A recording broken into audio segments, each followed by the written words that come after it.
We reported last week that Fortune magazine has named Google the best company to work for in America again. About 2.5 million people send their resumes to the high-tech giant every year. As John Blackstone reports, human resources at this company is also a science.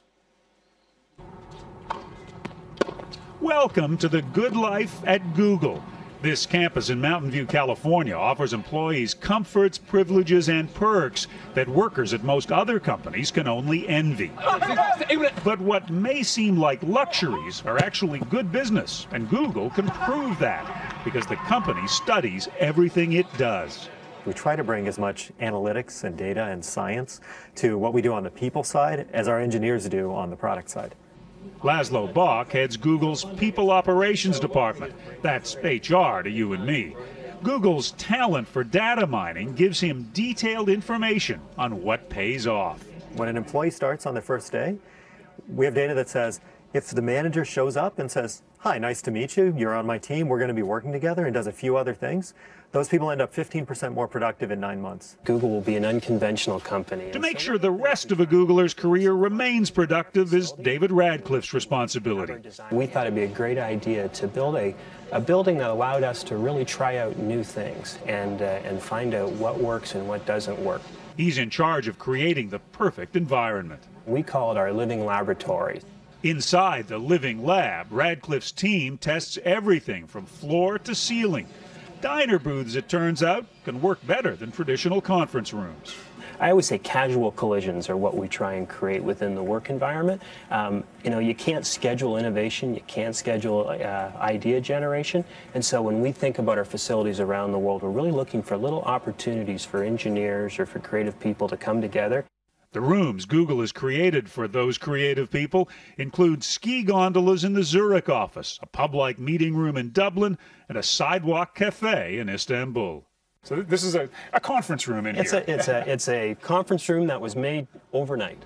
It's the idea behind this is the employees should own their individual space and be as creative as possible, and we shouldn't get in the way. When all that innovation gets too much, there's a solution for that, too. Should we whisper out here? I think so. No workplace is complete without a nap pod. We found that the 5-minute to 15-minute power nap, it works on Sunday before you watch the football game. Why not here at work? The lab searches for building materials that are free of chemicals, like soy foam furniture. Even the impact of paint colors is analyzed. And we actually get a negative response out of this color, so you probably won't see it popping up in other parts of the building. People don't like purple for some reason. I guess not. I don't know what it is. I actually like the color myself, but it doesn't work in the work environment. While unhappy workers at other companies may sometimes feel they're toiling on a treadmill, Google offers treadmill desks as an option. Research has shown that walking while you work can be good for your health. The company maintains 1,000 bikes on campus and gives workers their own garden space to grow vegetables. Google famously provides free food, 3 meals a day plus unlimited snacks. The company's data mining revealed that was making Googlers gain weight. A change was needed. We started experimenting with what we call nudges, which are small interventions we can make that don't force people down a path, but make it easier to make better decisions. Nudges promoting smaller plates increased their use by half. Food choices are now color-coded, green, yellow, and red, red being the least healthy. Salads and greens moved to the front of the line, and sugary snacks became a bit harder to find. We took the sweets, M&Ms for example, and we moved them a little further down the shelf.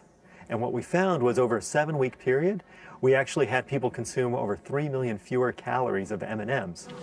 Ultimately, the goal behind all this number crunching is to extend the life of the average Googler by an astonishing 30 years. You want them to live longer? We do actually. It's funny, I think our oldest Googler is 83 years old, and we want people at Google for a lifetime. And the search giant will keep searching for ways to do that. For CBS This Morning, John Blackstone, Mountain View, California.